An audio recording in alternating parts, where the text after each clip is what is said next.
No, come sit down. Okay. So hopefully you've enjoyed this this time, and hopefully you've.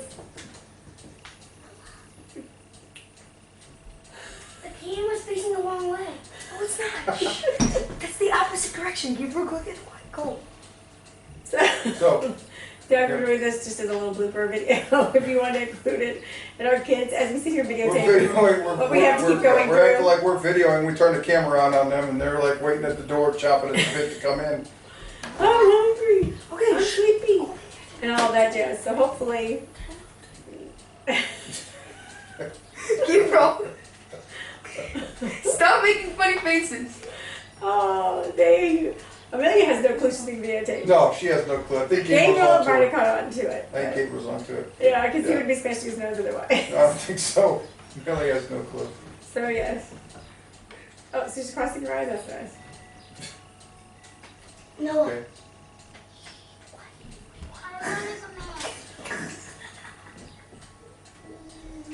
Shh. We're videotaping.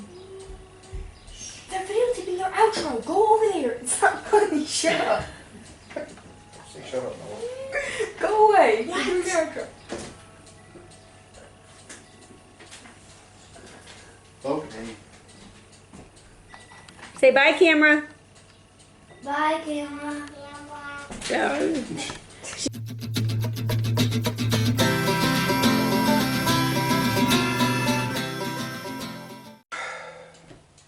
Hi, this is Kevin and Jennifer, and we are house sitting for off-grid homesteaders Doug and Stacy. And today we're going to talk about some things that we've learned about our family. Well, on the first morning, woke up early in the morning, realized I heard some noise, so I looked outside, noticed the chickens were out, and they shouldn't have been. And that was first morning realized that we had left a small sliding door up in the chicken coop, so the chickens, they stayed in all night, but I guess when morning time came, they decided to bolt outside. So I woke up and I saw the rooster flying across the property. Then I headed straight for a hen. First I didn't realize what was going on. Then as he got there, the hen kind of laid down flat, so I knew what was going on then. The rooster jumped off, did his fertilizing business, got off and went on his way. So later on that morning, I was explaining this. There was 3 of our boys here, and I was explaining the story to what was going on. Told them what I had seen, and didn't really think anything of it. Then our other boy had come in later after I told that story, and I was telling him about the story. We're trying not to name names to protect the innocent. And so he had Or embarrassment. so he had asked about fertilizing, and so one of the boys says, one of the younger boys says, that's he pooped on her. And I'm like, oh, you gotta be kidding me. And I think that's because they think fertilizer is poop. Right, because we use manure, we raise rabbits. So I thought, so we use rabbit manure in our garden, and so I think that's why he assumed, fertilizing, that's where he got that from. But I also assumed, since we raised rabbits, that he knew what was going on, the whole business there, and then I realized that, no, our oldest boy obviously does, he's 21, and our 14-year-old, I knew he knew the gist of everything, but apparently the ones younger than him really didn't have a clue. And I kind of thought they did after dealing with the rabbits. I kind of thought we had kind of at least, if not directly went over it, that they kind of knew, but apparently they didn't. So I sat them down and had a talk about the birds and the bees. But the actual terminology, I went upstairs at that moment too. Yeah. So I could hear the chuckles every so often. So that kind of that brought that about. So now they've all been they all now know. Yeah, they've gone through the education of the birds and the bees, and they'll never watch the rabbits the same again. And I was chuckling upstairs, and he said, "Are you recording this?" And I thought, oh, I missed such an opportunity to be recording. I should have been recording that. Yeah, I'm glad you But did. I didn't think about it, so. So the other subject, the other thing that we want to talk about with you is that it's something that's controversial, and I know that many people have very strong feelings regarding medicating children, and I understand that. But as a teacher, I will tell you that I do realize, former teacher and current teacher to my own kids, I do realize that ADHD is overdiagnosed. So let me tell you this. One of our children has been diagnosed as ADHD. Yes, I know it's overdiagnosed. I taught for 15 or 20 years, so I do realize that, but at the same time I also realize that there are some children who do struggle with focus. I don't worry about focus as much, but I do worry about a short fuse and Irrational behavior, it's not irrational aggravation over things. And so about 5 years ago, 6 years ago, when I was not home, it had to be 6 years ago, I was not homeschooling my children. His teacher did, one of my sons, his teacher did approach me and said, you know, that she was had some concerns about his short fuse and his irrational aggravation with others. And I had seen it at home, so I was well aware. And so I said, you know, we don't agree with medicating our children. And so I researched, which of course I already knew some things because of being a teacher. But I wanted to see what the latest was on all of that. And so we did try several things. We tried giving him goat's milk. I had read that goat's milk was something that was better for him than cow's milk. So we tried that. We tried removing the dyes from our home, the sweet cereal, all the stuff that they tell you to do. And we tried had all done that. before we ever took him, before we ever had, when we went to the doctor, the pediatrician, we wanted to make sure we had all of that stuff done so that we could, just like we've covered all the bases that we can think of. We don't have a clue what to do, and it's at our wit's end. And it was affecting the family, but more importantly, it was affecting him. That's when it really became an issue for us. Because he's such a sweet young man. Yeah. And the thing that was so hard was that at that time he was, well, I'm not going to say what grade he was in. But he was starting to get was ostracized. having a hard time making friends because he would get so aggravated with them over things that were so simple. And so we really were struggling to try to fix this. And so we had tried everything.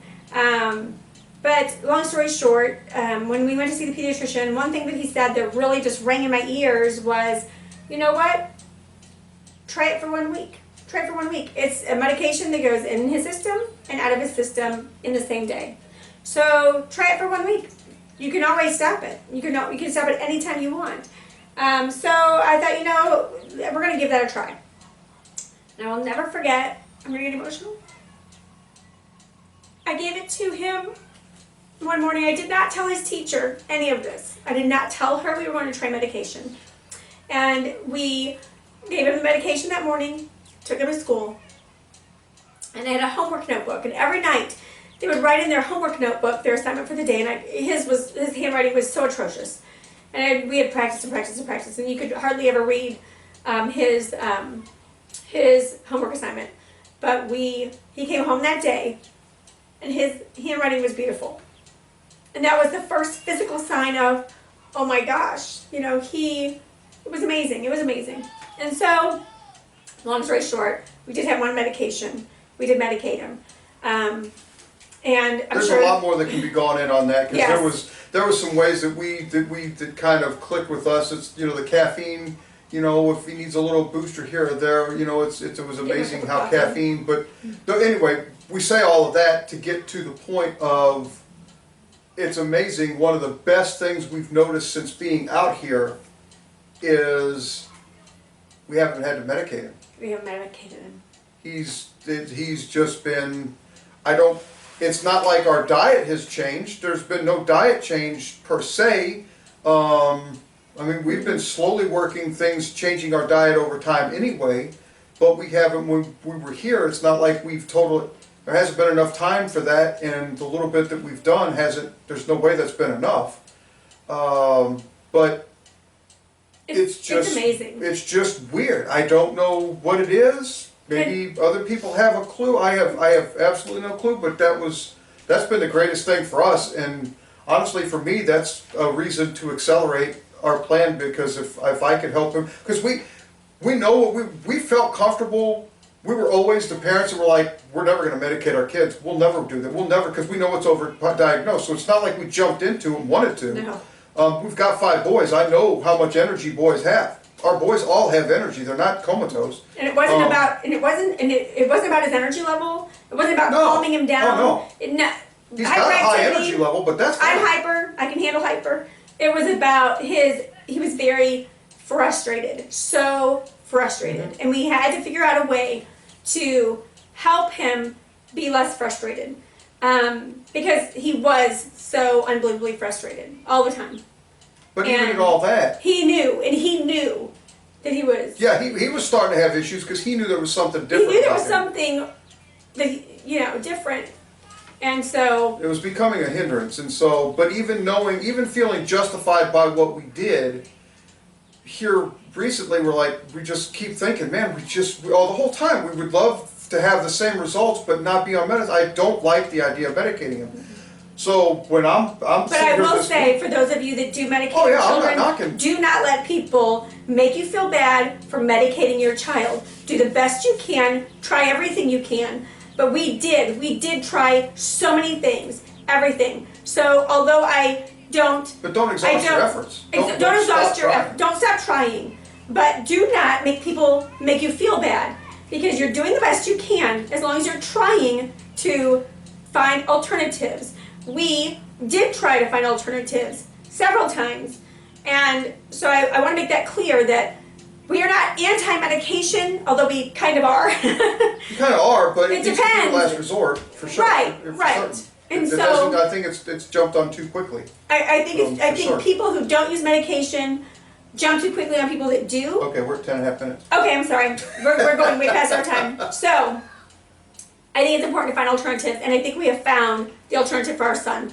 We did not spend all of our times indoors. We do spend times outdoors, but somehow this element is different. And I will say another thing that I am starting to wonder at this point, and I know we're out of time, is that he drank a ton of milk at home. He has not really drank hardly any milk out here because he thinks that the raw milk tastes different. And so I do now. I don't know. Yeah, Sorry, Doug. Doug, I know you're gonna do a lot of editing because we're going way over our time. If that's not an issue, maybe the issue with goat's milk is if it's goat's milk and it's raw goat's milk, it's different. I don't know. I think maybe milk just I don't know. Sorry, Doug. Now we're sitting here talking to ourselves. Yeah. All right, let's try to wrap this up in a nice. Okay, but anyway, that's what we've learned. A couple of things. One big thing. That's the biggest thing I'm going to take away from this whole week was that, because that's always been an issue for us. So not an issue between us, but an issue that we've dealt with. We haven't been, happy with what we felt we needed to do, but we're doing the best we can with the knowledge that we have, and we're always learning, trying to learn more, to make things better. And so any way we can try to find to come up with getting him off of medication is awesome. And so far this week, I think we figured out something. So anyway, that's it for now. And our kids are outside playing, and I think they're kind of dying for some attention from their parents. So we will talk to you in another video. Thanks. Thank you. See ya. Thank you. Yeah, it was 12 minutes. I would not have... 2, 3.